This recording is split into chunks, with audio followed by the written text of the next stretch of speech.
अस्सलाम वालेकुम। ये आज का हमारा चौथा लेक्चर है एमएस एक्सेल के बारे में। इसके अंदर हम फॉर्मेट ऑप्शन के बारे में पढ़ेंगे।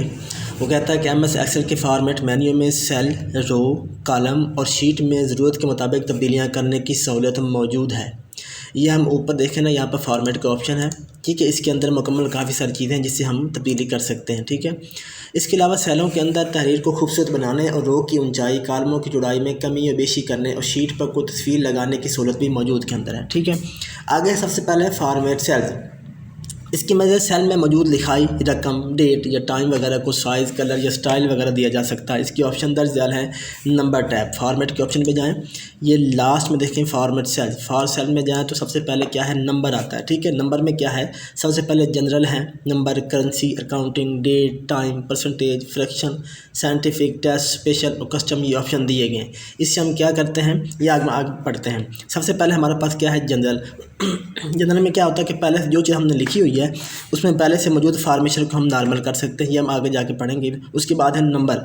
नंबर में क्या है, कॉमा और डेसिमल या प्लेसेस लगाना और मनफी नंबरों के स्टाइल लगाना। जैसे मिसाल के तौर पर मैं यहाँ पर कोई चीज़ लिख देता हूँ, जैसे कि ठीक है, इसको हमने सेलेक्ट किया, यहाँ पर फॉर्मेट के ऑप्शन पे गए, फॉर्मेट सेल में आए और यहाँ पर हमने नंबर पर लिख दिया। ठीक है, नंबर पर ये देखो, यह सैंपल हमें ये दिखा रहा है। ठीक है ना, 25 हमने लिखा है, 25.00 आपको यहाँ पर सैंपल दिखा रहा है। यहाँ पर इशारिया आप चेंज कर सकते हैं, यानी कि इसको हमने क्या करना है, नंबर क्या बताता है, ये कॉमा और डेसिमल प्लेसेस देना और मनफी नंबरों के स्टाइल देना। ठीक है, यहाँ पर ये आपको ऑप्शन दे रहा है। उसके बाद ऑप्शन आता है करेंसी का, यानी कि डेसिमल प्लेसेस और करेंसी का निशान लगाना।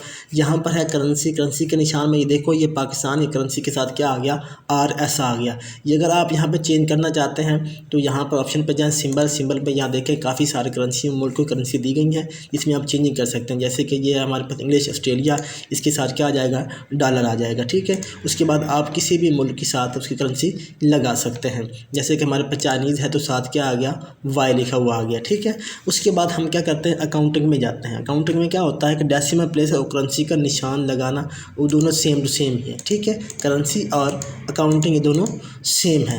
उसके बाद है हमारे पास डेट, यानी कि अगर सेल में तारीख लिखी हुई हो तो डेट के स्टाइल कैसे चेंज करना। जैसे ये डेट हमारे पास आ गया, हम यहाँ पर कोई ना कोई डेट लिख देते हैं, जैसे कि 22/12/2022 लिखते हैं। अब इसको हम चेंज करना चाहते हैं, यहाँ फॉर्मेट के सेल में जाएं, फॉर्मेट के सेल में लास्ट में जाकर यहाँ डेट है, यहाँ पर कोई भी आप उसका निशान लगा सकते हैं। थर्सडे आगे, जैसे हमारे पास आगे इंग्लिश है, यानी कि हम यहाँ पर आप पाकिस्तान का कोई भी डेट हम चेंज करना चाहते हैं, यहाँ पर ऑप्शन में जाएंगे पाकिस्तान के, तो यहाँ पर लिखा हुआ है पंजाबी पाकिस्तान। यहाँ पे कोई भी आप ऑप्शन चेंज करें उसी में ये चेंजिंग हो जाएगी, यानी कि ये फॉर्मेट दिए गए हैं आपको। ठीक है, इसमें आप चेंज कर सकते हैं। जैसे 14 मार्च 2012 जुमेरात है, ठीक है ना, इस तरह ये लिख कर आ जाए। ओके करते हैं तो उसको भी इस तरह लिख कर दीजिए। ठीक है, 22 सितंबर 2022 जुमा, इस तरह हम इसको चेंजिंग कर सकते हैं। उसके बाद हमारे पास फिर हम ओपन करते हैं, वापस जाते हैं बैक। ये डेट है, टाइम को आप चेंज कर सकते हैं, उसके इनके फॉर्मेट दिए गए यहाँ पर पाकिस्तान का है, आप कोई और ले लें, किसी मुल्क ले लें, उसके मुताबिक वो टाइम आपको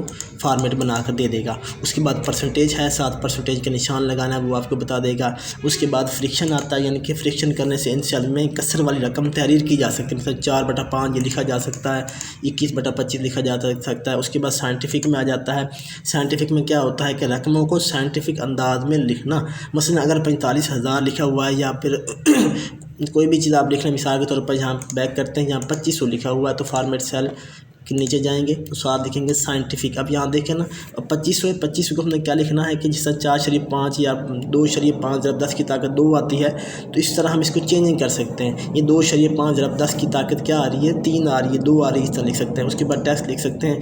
उसके बाद स्पेशल वैल्यू में क्या होती है कि वैल्यू यानी रकम को जिप कोड, एरिया कोड में लगा सकते हैं। ये कोड ज़्यादातर यूरोपियन मालिक वगैरह इस्तेमाल करते हैं। उसके बाद फ़ोन नंबर है, अगर सेल में फ़ोन नंबर हो तो ये अंदाज़न देना, मतलब इस तरह फ़ोन नेम लिख सकते हैं। उसके बाद कस्टम आ जाता है। कस्टम में यहाँ पर जितने भी हैं सोशल सिक्योरिटी या उसके अंदर है, कस्टम के अंदर कैटेगरी के तमाम स्टाइल इसमें मौजूद होते हैं, जितने में कोई भी स्टाइल आप लगा सकते हैं इसके अंदर मौजूद है। ठीक है, ये मुकम्मल आप कोई भी चेंजिंग कर सकते हैं।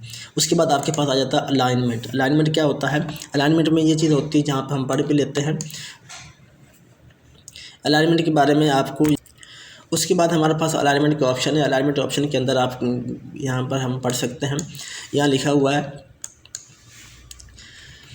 इसकी वजह से सेल की वैल्यू को सेल के दाएं बाएं या ऊपर नीचे कर सकते हैं। इसमें वैल्यू को मुख्तलिफ एंगल पर रखा जा सकता है। इसके आगे ऑप्शन दिए हुए हैं, जैसे कि हमारे पास हॉरिजॉन्टल है, वर्टिकल है, डिग्रीज वगैरह बना सकते हैं, यानी कि डिग्री पे लगा सकते हैं एंगल, किसी भी एंगल पे हम लिख सकते हैं। ओरिएंटेशन है, रैप टेक्स्ट है, श्रिंकेज टू फिल है, या मर्ज सेल वगैरह है, इसके अंदर हम चेंज कर सकते हैं। यहाँ पर हम जाकर इसके देखें, यहाँ से हम इसको डिग्री लगा सकते हैं। ये सारे ऑप्शन बाहर लिखे हुए हैं, ठीक है। यानी ये नंबर है, नंबर का ऑप्शन ये बाहर लगा हुआ, ठीक है। अलाइनमेंट है, ये बाहर टैब रखा हुआ है। फ़ॉन्ट है, फ़ॉन्ट के अंदर सारे ऑप्शन यहाँ पर आ जाते हैं। बॉर्डर किसी के अंदर है, फिल का ऑप्शन भी इसके अंदर है। उसके बाद लास्ट में प्रोटेक्शन, वो हम लास्ट में आके पढ़ते हैं, ठीक है। इसमें हम किसी भी चीज़ को चेंजिंग कर सकते हैं। मिसाल के तौर पर यहाँ पर ये 2500 है, तो इसके बारे में हमने क्या पढ़ना है। यहाँ पर हमारे पास सबसे पहले हॉरिजॉन्टल है, हॉरिजॉन्टल या वर्टिकल करना, ये हॉरिजॉन्टल या ऊपर चले जाना, ये इनके लेफ्ट राइट सेंटर में आप कर सकते हैं, ठीक है। यहाँ पर हमारे पास वर्टिकल वो कहता है, वर्टिकल में आप लिख सकते हैं। एंगल आप क्लास कोई भी दे सकते हैं, एंगल दे सकते हैं। एंगल काउंटर क्लॉक वाइज आप लिख सकते हैं, जैसे घड़ी वाइज चलता है। रोटेट टेक्स्ट आप कर सकते हैं, जैसे लिखा हुआ, ठीक है। रोटेट टेक्स्ट डाउन आप कर सकते हैं, ठीक है। उसके बाद एंगल आप लगा सकते हैं। फिर आप फॉर्मेट सेल में यहीं से जाकर आप ये जो लाल निशान नज़र आ रहा है, यहाँ से हम डिग्री को चेंज भी कर सकते हैं, ठीक है। इस तरह हम उसकी यानी कि जितने भी हमारे पास टेक्स्ट लिखा हुआ उसकी हम चेंजिंग कर सकते हैं। ये हमारे पास अलाइनमेंट टाइप के अंदर यानी कि horizontal, vertical, degrees, orientation, shrinkage to fill, merge वगैरह आ जाते हैं। ये चीज़ हम वहाँ पर हम कर सकते हैं। जैसे कि मिसाल के तौर पर जहाँ पर हम कोई चीज़ लिख रहे हैं, ठीक है, तो ये मुकम्मल सेल में नहीं आ रहा, तो आपने क्या करना है, इसी को सिलेक्ट करना है। तो यहाँ पर हमारे पास एक ऑप्शन आता है, यहाँ लिखा हुआ है रैप टेक्स्ट, ठीक है। ये हमारे पास क्या बताएगा, वो आपको रैप टेक्स्ट, यहाँ पर रैप टेक्स्ट आपको ये बताएगा अगर लिखाई सेल से ज़्यादा बड़ी हो तो इजाफी तहरीर निचली टैब चली जाएगी। हम इसको ओके करेंगे तो ये देखो वही जो लिखाई है निचली टैब में चलेगी, ठीक है ना। उसके साथ ही यहाँ पर अगर हम लिखते हैं, यहाँ पर एक और हम लिख देते हैं, ये मुकम्मल आप ये मुकम्मल यानी कि टैब में नहीं आ रहा, सिर्फ एक कॉलम में नहीं आ रहा, तो क्या करेंगे, यहाँ पर जाएंगे हम मर्ज अक्रॉस सेंटर में करेंगे। मर्ज सेंटर यानी कि वो एक ही कॉलम के अंदर आ जाएगा, ठीक है। ये हम कर सकते हैं ये चीज़ें। उसके बाद हमारे पास ऑप्शन है फ़ॉन्ट टैब का ऑप्शन, ठीक है।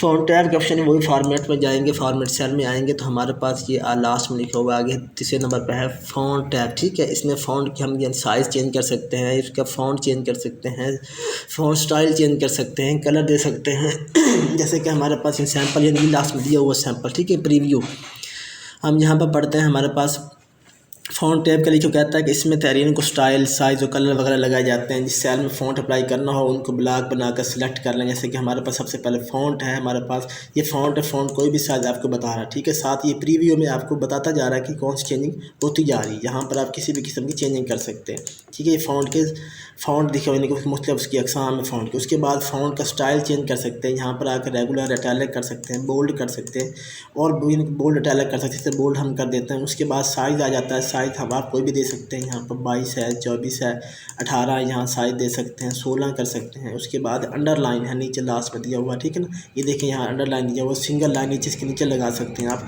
उसके बाद डबल लाइन लगा सकते हैं, डबल लाइन नहीं तो इसके पास सिंगल अकाउंटिंग लाइन इस तरह और नीचे स्पेस के नीचे आ जाएगी, वो आप बना सकते हैं। सिंगल लाइन, डबल लाइन लगा सकते हैं। उसके बाद जो लाइन आपने लगाई है उसका जो कलर है वो आप चेंज कर सकते हैं, ठीक है। यहाँ पर कलर आप चेंज कर सकते हैं, ब्लैक है उसको आप ये ऑरेंज ऑप्शन जो भी लिखा है मुकम्मल चेंज हो जाएगी, रेड ये चेंज हो जाएगा। उसके बाद नॉर्मल फ़ॉन्ट आप क्लिक करेंगे, नॉर्मल फ़ॉन्ट में आ जाएगा। उसके बाद हमारे पास, ठीक है, ये देखिए नॉर्मल फ़ॉन्ट में आ गया। उसके बाद जो लिखाई लिखी हुई है आप यहाँ पे स्ट्राइक के थ्रू पे करेंगे तो उसके सेंटर में लाइन आ जाएगी। उस पर सुपर स्किप करेंगे तो वो बिल्कुल फिट हो जाएगा, उसके अंदर से हो जाएगा। और उसके बाद सब स्किप करेंगे तो ये नीचे आके लिखाई नीचे आ जाती है। तो ये हमारे पास क्या था, फ़ॉन्ट टैब था। उसके बाद हमारे पास क्या है, बॉर्डर टैब। ये फ़ॉन्ट टैब यहाँ पर भी दिया हुआ है, ये बाद में आपको समझाता हूँ। उसके बाद बॉर्डर टैब है, यानी किसी चीज़ के हम बॉर्डर दे जाते हैं, यानी कि जो हमारा बॉक्स है उसके बॉर्डर हम दे सकते हैं। हमारे पास जैसे कि ये आउटलाइन है, नन लिखा हुआ है, बॉर्डर हमारे पास लिखे हुए चीज़ दे सकते हैं। हमारे पास नन है यानी कि जो बॉर्डर लग गया उसको हम ख़त्म कर सकते हैं। उसके बाद आउटलाइन है, यहाँ पर लाइन लगाएंगे, ये देखो बॉर्डर में क्या है, आउटलाइन लग रही है, ठीक है, और आउटलाइन लग जाएगी। उसके बाद इनसाइड लगानी हो तो आप यहाँ पर देखो ऊपर वाली लग जाएगी, या फिर तो आप एक दफ़ा बटन दबाएंगे तो वो ख़त्म हो जाएगी, फिर दबाएंगे तो सामने आ जाएगी, ठीक है। ये नीचे वाली लाइन है, इसको ख़त्म कर सकते हैं। ये साइड वाली लाइन है, ये साइड वाली लाइन है, इसको आप ख़त्म कर सकते हैं, ठीक है। बॉर्डर वगैरह लगा सकते हैं। यहाँ पे स्टाइल है, इसके स्टाइल कोई भी चेंज करना चाहते हैं वो कर सकते हैं आपकी अपनी मर्ज़ी के मुताबिक। ऑटोमेटिक है। उसके बाद कलर देना चाहें तो रेड कलर दे सकते हैं, कोई भी कलर आप दे सकते हैं, वही कलर आपको यहाँ पर दिखाई देगा, ठीक है। उसके बाद फिल टैब आ जाता है। फिल टैब में क्या है, आपने सेल के बैकग्राउंड को शेड लगाना हो, इन शेड को कलर करना है, इसके ऑप्शन करना हो, वो आपको बताएंगे, ठीक है। इसके अंदर हमारे पास सबसे पहले है ये हमारे पास फ़ॉन्ट सामने दिया हुआ है। मैं यहाँ पर ये फ़ॉन्ट लिखा हुआ, ठीक है। इसमें क्या करते हैं हम इसकी लिखाई चेंज कर सकते हैं। यहाँ पे कोई भी किसी किस्म की लिखाई हम चेंज कर सकते हैं। हम इसको सिलेक्ट करके, ठीक है, सिलेक्ट करने के बाद इसकी लिखाई हम एरियल ब्लैक कर सकते हैं, इसकी लिखाई हो जाएगी। इसका साइज़ चेंज करना चाहते हैं तो यहाँ से साइज़ चेंज हो जाएगा। या हम बोल्ड करना चाहते हैं या फिर लिखाई को थोड़ा तिरछा करना चाहते हैं, यहाँ तिरछा कर सकते हैं। उसके बाद आपके अंडरलाइन करना चाहते हैं, अंडरलाइन हो जाएगा। अंडरलाइन को आप क्या करना चाहते हैं, डबल करना चाहते हैं, डबल अंडरलाइन हो जाएगी, ठीक है। आपने जो बॉक्स बनाया है उसको, ठीक है, उसके बाद ये जो बॉक्स हमारा बना हुआ है इसको आप इसमें बॉर्डर दे सकते हैं, ठीक है ना, यानी कि ऑल बॉर्डर यहाँ मुकम्मल ऑल, यानी कि हम यहाँ पे एक सिलेक्ट किया, यहाँ सेलेक्ट करने के बाद ऑल बॉर्डर आ जाएगा, ठीक है। ये दे सकते हैं या फिर कुछ बॉर्डर लेफ्ट वाला राइट वाला दे सकते हैं, वो ख़त्म कर सकते हैं, उसके मुताबिक ये चीज़ें हैं। उसके बाद जो हमने सिलेक्ट किया हुआ ये एक बॉक्स है, दो बॉक्स है, जो भी आप सिलेक्ट करेंगे, ठीक है, उसको आपने क्या करना, उसके बैकग्राउंड आप लाइन इन कलर कर सकते हैं, किसी किस्म कलर हो जाएगा, बैकग्राउंड कलर करना हो अगर वो है। फिर उसके बाद फ़ॉन्ट है, फ़ॉन्ट के से आपने कलर चेंज कर सकते हैं, यहाँ से कर सकते हैं। ये आपका साइज़ है, साइज़ यहाँ से छोटा बड़ा डायरेक्ट होता जाएगा ऑटोमेटिक, यहाँ पर आप छोटा बड़ा कर ले सकते हैं। उसके बाद अलाइनमेंट टैब आ जाती है। अलाइनमेंट टैब आप सिर्फ साइड पे इनके लेफ़्ट साइड राइट साइड पे आप लिख सकते हैं, सेंटर पे लेके जा सकते हैं। उसके बाद ये चीज़ जो हमारे पास बनी हुई है जिसको आप बिल्कुल ऊपर कर सकते हैं, ये सर बिल्कुल नीचे है, ये उसके और नीचे आ जाएगी।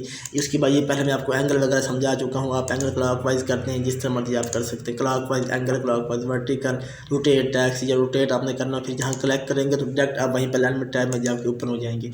उसके बाद हमारे पास ये टैब टेक्स्ट पहले हम पढ़ चुके हैं, नॉर्मल टेक्स्ट हमारा ये मुकम्मल पढ़ चुके हैं, ठीक है। उसके बाद हमारे पास ये फॉर्मेट सेल हमने जो पीछे पढ़ा था, फॉर्मेट सेल मुकम्मल। इसमें आगे है प्रोटेक्शन के बारे में आज हम बताना चाहूँगा कि किसी चीज़ को लॉक कैसे करते हैं। मिसाल के तौर पर हमारे पास क्या है, बॉर्डर टैब हम पढ़ लिया था, उसकी प्रोटेक्शन टैब, अगर फाइल की शीट प्रोटेक्शन या पासवर्ड लगा दिया जाए तो भी आप सिलेक्टेड में सेल में काम कर सकते हैं, यानी इस जगह पर आप प्रोटेक्शन का कोई असर ना होगा। यानी मिसाल के तौर पर शीट मेरे में खुली हुई है, यहाँ पर हमारे पास शीट है, ये हमारी शीट कोई भी ओपन कर सकता है, उसे चेंज कर सकता है। तो हम चाहते हैं कि ये चेंजिंग ना हो, उसके लिए हमने क्या करना है, यहाँ पर इसको जो भी चीज़ है सिलेक्ट करनी है, ये सिलेक्ट ना करें, उसे शीट पर जाएँ। इस शीट में जाने के बाद फॉर्मेट सेल में जाएँ, फॉर्मेट सेल में जाएँ तो लास्ट में प्रोटेक्शन, जहाँ पर अगर आप हिडन करना है तो हिडन कर सकते हैं, लॉक करना चाहते हैं तो लॉक कर सकते हैं। तो अगर लॉक का ऑप्शन रखना चाहते हैं तो यहाँ पर लॉक पे क्लिक करेंगे और ओके करेंगे। दोबारा फिर फॉर्मेट में ऑप्शन पे जाएंगे, लिखा होगा प्रोटेक्ट शीट, लिखा होगा प्रोटेक्ट शीट में लिखा होगा, यहाँ पर अब आपको बता रहा है सिलेक्ट लॉक सेल, यहाँ पर पासवर्ड देना, आप कोई भी पासवर्ड देते हैं। मैं मिसाल के तौर पर कोई पासवर्ड दे देता हूँ, यहाँ पर पासवर्ड देता हूँ, ओके करता हूँ। दोबारा फिर वही पासवर्ड मांगेगा आपको रिसेंट जो आपने पहले दिया होगा, फिर हम वही पासवर्ड देते हैं।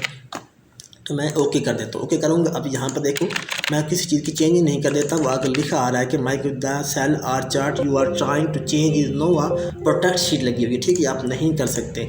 अगर दोबारा फिर आप इसकी प्रोटेक्शन ख़त्म करना चाहते हैं, यानी कि चेंजिंग में नहीं कर सकता, ठीक है। अगर इसकी चेंजिंग आप ख़त्म करना चाहते हैं, यानी कि दोबारा फिर आप प्रोटेक्शन ख़त्म करना चाहते हैं, तो आप यहाँ पर फॉर्मेट सेल में जाएंगे, जहाँ अन लिखा हुआ अनप्रोटेक्ट शीट लिखा होगा, यहाँ ओके करेंगे। अब वही पासवर्ड जो आपने दिया होगा वो यहाँ पर आप लिखेंगे, ओके करेंगे तो आप यहाँ पर चेंजिंग फिर आप कर सकते हैं, ठीक है। जिस तरह आप इसकी चेंजिंग कर सकते हैं, ठीक है।